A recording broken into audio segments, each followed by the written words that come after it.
오늘 말씀은 출애굽기 1장 1절부터 14절까지의 말씀입니다. 오늘부터 출애굽기를 하는데 이 출애굽기를 통해서 우리 모든 성도님들이 이 현재 어려움에서 하나님의 크신 은혜와 능력으로 벗어나는 큰 역사가 있기를 소망합니다. 요즘 삶이 너무나 힘듭니다. 젊은이들도 직장 갖기가 힘들고 또 학생들 공부하기가 힘들고 사업하시는 분들 너무나 힘드시죠. 또 영적으로도 대단히 힘든 분들이 많이 있습니다. 이와 같이 여러 가지로 말미암아 우겨싸임을 당하고 지치고 낙심케 하는 일들이 너무나 많기 때문에 어떤 말씀을 전해야 될지 기도하다가 하나님이 출애굽기를 감동해 주셨습니다. 그래서 고린도 전후서를 통해서 온전한 교회, 건강한 교회를 세우기를 소망했고 또 오늘부터는 이 출애굽기를 통해서 하나님이 가난과 절망과 낙심과 고통에서 답답함과 어둠에서 크신 능력의 손을 펼쳐주셔서 이스라엘 백성들을 애굽에서 자유의 땅으로 탈출시키신 것처럼 우리 모두도 하나님이 놀라운 평안한 곳으로 하나님이 복된 곳으로 영광과 생명과 기쁨이 있는 곳으로 건지시고 인도하시는 놀라운 역사가 있기를 소망합니다. 1절에 보면 야곱과 함께 각각 자기 가족을 데리고 애굽에 이른 이스라엘 아들들의 이름은 이러하니 즉 창세기가 아브라함, 이삭, 야곱, 요셉 이 4대에 이르는 내용이 기록이 되어 있습니다. 그래서 이 출애굽기 1장에서는 이 야곱부터 시작을 합니다. 야곱의 12아들, 나중에 12지파가 되죠.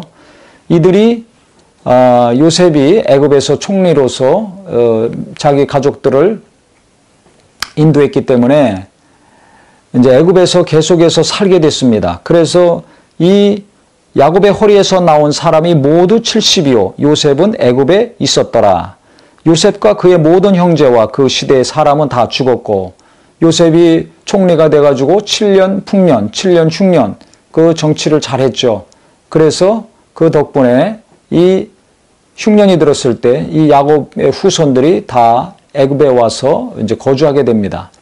요셉의 덕분으로 안전하게 가장 좋은 땅에서 목축업을 하면서 이들이 번성을 하게 됩니다. 그런데 시간이 흘러서 요셉을 총리로 세웠던 바로 왕이 죽고 또 요셉도 죽었습니다.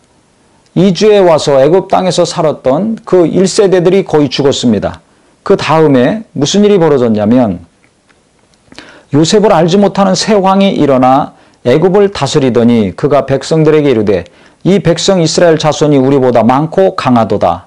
자 우리가 그들에게 대하여 지혜롭게 하자. 두렵건대 그들이 더 많게 되면 전쟁이 일어날 때 우리 대적과 합하여 우리와 싸우고 이 땅에서 나갈까 하노라 하고 즉 첫 세대가 죽고 요셉의 공로를 모르는 다음 왕이 이제 통치를 하게 되고 그 다음 세대가 이제 모든 일들을 하게 되니까 두려워졌습니다. 뭐가 두려워졌냐면 하나님이 복을 주셔서 이스라엘 백성들은 계속 번성했습니다. 즉 인구가 불어났습니다. 애굽 사람들이 늘어나는 인구에 비해서 이스라엘 백성들이 늘어나는 인구의 비율이 훨씬 컸습니다. 그러니까 두려움이 생겨서 만약에 전쟁이 일어나면 이들은 이방인들인데 적군과 손을 잡고 우리를 치면 우리 애굽이 불리해진다. 그래서 요셉 때문에 대단히 환대하고 제일 좋은 목초지를 주고 큰 사랑을 베풀었는데 이 정책이 바뀌게 됩니다. 환대했던 정책이 이제 학대하고 핍박하는 정책으로 바뀌게 됩니다. 그래서 감독들을 그 위에 세우고 그들에게 무거운 짐을 지워 괴롭게 하여 그들에게 바로를 위하여 국고성 비돔과 라암셋을 건축하게 하니라. 즉 나라에서 짓는 큰 성인 국고성 비돔과 라암셋을 이 이스라엘 백성들에게 지었습니다. 즉 너희들이 지어라 이거죠. 그러니까 육체적인 노동을 하지 아니하고 편안하게 대우받으면서 풍족하게 살았던 이 야곱의 후손들이 이제부터 육체적인 심한 노동에 시달리는 삶을 살게 되는 겁니다. 심하게 자유가 없이 평안함이 없이 노동력을 착취당하면서 살면 이 인구가 줄어들 것이라고 생각을 한 거죠. 어쨌든 이 이스라엘 백성들의 힘을 빼야 되기 때문에 이와 같이 큰 어려운 일을 시켰는데 12절에 보면 그러나 학대를 받을수록 더욱 번성하여 퍼져가니 애굽 사람이 이스라엘 자손으로 말미암아 근심하여 이스라엘 자손에게 일을 엄하게 시켜 어려운 노동으로 그들의 생활을 괴롭게 하니 곧 흙 이기기와 벽돌 굽기와 농사의 여러 가지 일이라. 그 시키는 일이 모두 엄하였더라. 성을 짓는 것 시켰는데 그래도 하나님이 함께 하셔서 번성해 갔습니다. 그러니까 이들이 더 큰 힘든 일을 시켰습니다. 그래서 그들의 생활을 괴롭게 하니 곧 흙 이기기와 벽돌 굽기와 농사의 여러 가지 일이라. 재료를 대주어 가지고, 즉 벽돌을 주고 흙을 주고, 그래서 성을 짓게 했는데 이제 너희들이 직접 벽돌도 만들어 가지고 성을 건축을 해라. 그러니까 몇 배로 일이 더 힘들어지는 거죠. 그 다음에 먹을 건 줬는데 농사일까지 시켰습니다. 그러니까 2중, 3중에 더 힘든 삶을 살게 됐습니다. 그럼에도 불구하고 7절에서는 뭐라고 얘기하고 있냐면 이스라엘 자손은 생육하고 불어나 번성하고 매우 강하여 온 땅에 가득하게 되었더라 그랬습니다. 생육하고 번성했다는 것입니다. 그 다음에 매우 강해서 온 땅에 가득하게 되었더라.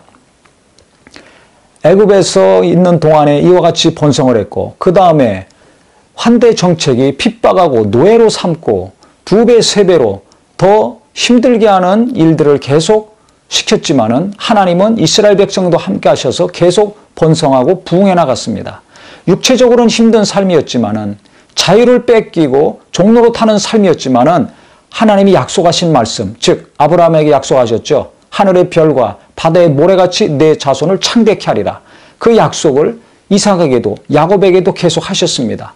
즉 선택된 이스라엘 백성들에게 하신 이 언약의 말씀은 이들의 현재 상황은 갈수록 어려워지고 힘들어졌지만은 계속해서 이루어져 온 하나님의 약속의 말씀이었습니다. 우리가 오늘 본문을 통해서 분명히 아셔야 될 것은 하나님이 내게 주신 말씀, 내 앞날, 내 가정, 내 자녀, 교회에게 주신 하나님의 말씀은 내 감정과 내 현실의 상황과 관계없이 계속 진행된다는 사실입니다. 우리는 현실이 어려워지면 하나님이 주신 내게 약속하신 말씀을 잊어버리기 쉽습니다. 또 의심해서 하나님을 원망하거나 시험 들기도 쉽습니다. 하나님을 원망하는 분들 빨리 회개하시기 바랍니다. 하나님께 시험 들면 큰일 납니다.